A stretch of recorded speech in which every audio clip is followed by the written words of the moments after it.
कोणत्याही इच्छेसाठी, कोणत्याही संकटासाठी पॉवरफुल असे पारायण जे म्हणजे नवनाथ पारायण, त्याचा प्रभाव तुम्हाला जाणवतो म्हणजे जाणवतोच.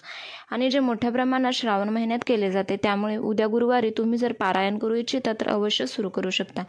कारण श्रावण पण आहे आणि गुरुवार पण आहे. तर यामध्ये नवनाथ कथासार हा ग्रंथ थोडा अवघड आणि मोठा आहे, परंतु नवनाथ भक्तिसार हा ग्रंथ तुम्ही घरात इझिली पारायण करू शकता.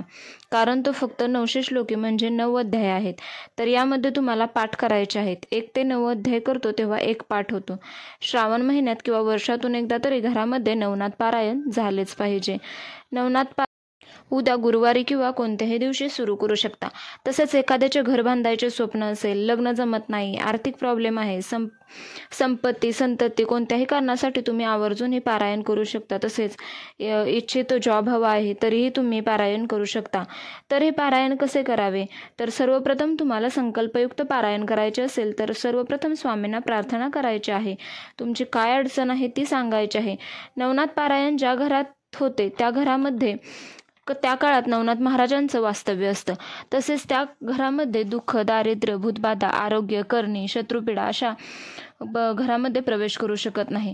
जीवनात एकदा तरी हे पारायण केलेच पाहिजे. नियमांना भिवू नका, चिंता करू नका. तर ह्या व्हिडिओमध्ये आपण पाहणार आहोत की नवनाथ पारायण महिलांनी करावे का, कसे करावे, काही नियम, मांडणी. तर महिलांनी हे पारायण अवश्य करावे. फक्त स्वच्छता, शुचिर्भूतता, काही महत्त्वाचे नियम पाळावे. मासिक धर्म जर मध्येच आला तुम्ही वाचत असताना तर तिथून तुमचे ते बंद करावे वाचन. तसेच तुमच्या घरातील कोणत्याही व्यक्तीला तिथून पुढे वाचन करायला सांगावे. ते 4 दिवस घरातील दुसरी व्यक्ती कोणीही करू शकते, परंतु त्याच्यामध्ये खंड पाडू नका. घरामध्ये गोमूत्राचा जास्तीत जास्त वापर करावा. मांसाहार पूर्ण वर्ज्य करावा. ब्रह्मचर्याचे पालन करावे. तसेच कांदा, लसूण वर्ज्य करावा. म्हणजे तुम्हाला तामसी पदार्थ खायचे नाही आहेत. तसेच कडधान्यही तुम्हाला खायची नाही आहेत. जर संकल्पयुक्त करणार असाल तर तुम्हाला ते कडधान्य खायचे नाही आहेत. आणि ज्या दिवशी फक्त तुम्ही पारायण करणार आहात, म्हणजे आता समजा तुम्ही 1 दिवस पारायण करणार असाल तर त्या दिवशी तुम्ही उपवास करा किंवा तुम्ही बाकी आहार पण घेऊ शकता. त्याच्यामध्ये फलाहार असेल तर तो तुम्ही घेऊ शकता. बाकी तुम्हाला कडधान्य खायचे नाही आहे. तसेच कांदा लसूण वर्ज्य करायचं आहे. म्हणजे ज्या दिवशी तुम्ही पारायण करणार आहे ज्या दिवसांमध्ये, तेव्हा तुम्हाला हे वर्ज्य करायचं आहे. बाकी तुम्ही रेग्युलर खाऊ शकता. वाचन करताना भस्म लावावे. कोणाशी भांडू नका. राग मत्सर मनामध्ये ठेवू नका. वाचन झाले की आरती करावी. गणपती बाप्पाची आरती, दत्तांची आरती, नवनाथांची आरती करावी. सकाळ संध्याकाळ गोमूत्र शिंपडा. गोमूत्राचा जास्तीत जास्त वापर करा. तसेच पारायण करताना संकल्पयुक्त पारायण करा, जेणेकरून तुमची जास्तीत जास्त इच्छा पूर्ण होईल. तसेच महिला जर पारायण करत असतील तर मासिक धर्म आला तर ते 4 दिवस घरातील कोणालाही पठण करायला सांगू शकता. तामसी पदार्थांचे सेवन करू नका. सकाळ संध्याकाळ घरात बनलेल्या पदार्थांचा महाराजांना नैवेद्य दाखवा. हे जेव्हा तुम्ही करणार आहात तेव्हा संकल्पयुक्त केलेले असेल तेव्हा तुम्ही त्या महाराजांना सकाळ संध्याकाळ नैवेद्य दाखवा. तसेच गाय, कुत्रे, भिक्षुकांना दान द्या. दुसऱ्यांच्या घरातील अन्न पूर्ण वर्ज्य करायचे आहे. पाणीसुद्धा प्यायचे नाही. तर पूजेची मांडणी कशी करावी, तर एक पाट किंवा चौरंग घ्यायचा आहे. त्यावरती लाल किंवा भगवे वस्त्र अंथरायचे आहे. तसेच नाथांचा किंवा दत्तांचा फोटो असेल तर त्यावरती तो ठेवायचा आहे. फोटो ठेवताना तुम्हाला नवनाथाय नमः असे म्हणायचं आहे. तसेच तांदळाची गोलाकार रास करून त्यावर शुद्ध पाण्याने भरलेला तांब्या किंवा गडवा ठेवायचा आहे. त्यामध्ये थोड्या अक्षता, सुपारी, नाणे आणि हळद कुंकू व्हायचे आहे. तसेच त्यावरती 5 ठिकाणी हळद कुंकू लावून बाजूला 5 बेड्याची पाने ठेवून नंतर तुम्हाला त्यामध्ये नारळ ठेवायचा आहे. तसेच कलश ठेवताना गायत्री मंत्र म्हणत ठेवायचा आहे. आणि कलश जेव्हा तुम्ही जाग्यावर ठेवणार आहे तेव्हा नाथांचा ओम चैतन्य नाथाय दत्तात्राय नमः ओम चैतन्य नाथाय असे म्हणत तो कलश ठेवायचा आहे. कलशा शेजारी मूर्तीसमोर तुम्हाला शंकरांच्या पिंडीला 5 वेळा ओम पंचामृते स्नान समर्पयामी म्हणत पाणी आणि पंचामृताने अभिषेक घालून स्वच्छ पुसून लाल वस्त्रावर भस्म वाहून त्यावर पिंड ठेवा. त्याला भस्म लावा आणि त्यावर पांढरे फूल वहावे. धोत्र्याचे फूल असेल तर ते वहावे. ते स्थापन करताना ओम नमः शिवाय म्हणत स्थापन करावे.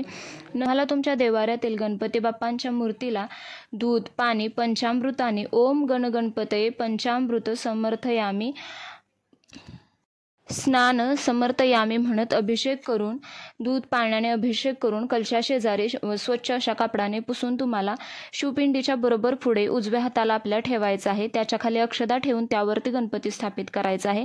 त्यांच्या शेजारी एक पानाचा विडा आणि सुपारी ठेवावी. त्यावर हळदी कुंकू फुल अक्षदा वहावी.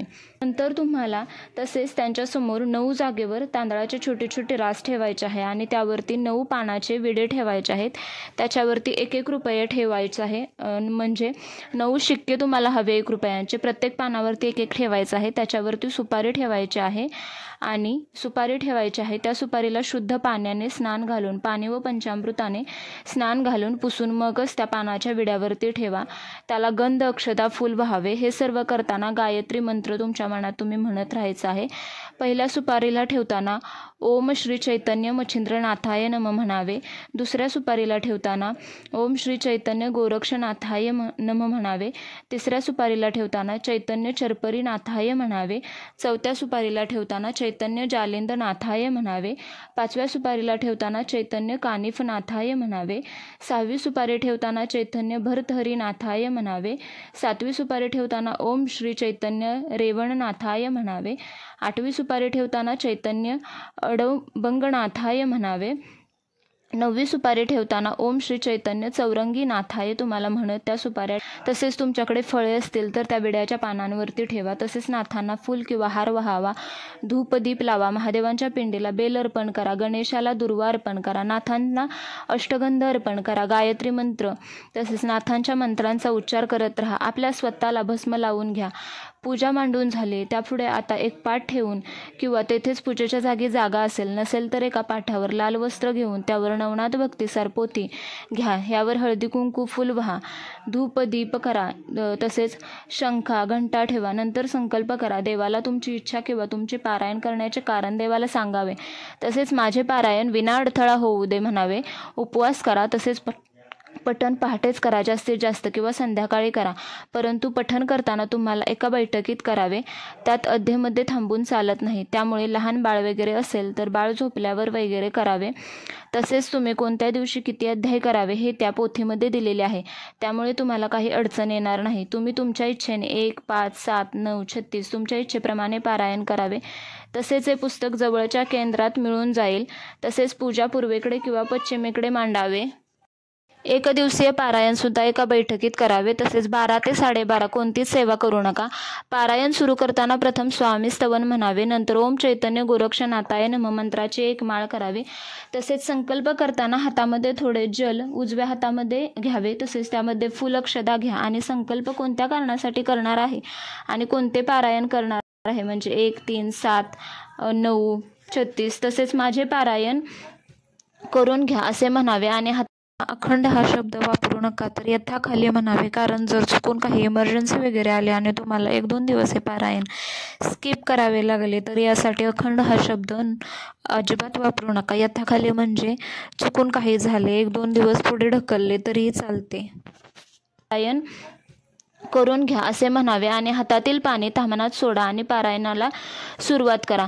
तसेच पठण झाले की गणपती बाप्पा दत्ताची किंवा नाथांची आरती करा. तसेच तुमचे संकल्पयुक्त पारायण झाल्यावर उद्यापनाला 9 नाथांना म्हणजे 9 बालकांना जेवू घाला. खीर, उडीद वडे, श्रावणी घेवडा, तसेच दही, ताक, आंबील, घुगऱ्या, तसेच मुगाच्या डाळीचा भात असेल म्हणजेच खिचडी असेल असा नैवेद्य करावा. उद्यापनाच्या दुसऱ्या दिवशी संपूर्ण पूजा मांडणीवर हळद कुंकू व्हावे आणि नाथांना स्मरून नाथांना प्रार्थना करावी. पारायण काळात माझ्याकडून काही राहिले असेल, चुकी झाली असेल तर क्षमा करा अशी विनंती करा. नारळ फोडून प्रसाद करा आणि पाणी कलशातील घरात शिंपडून द्या.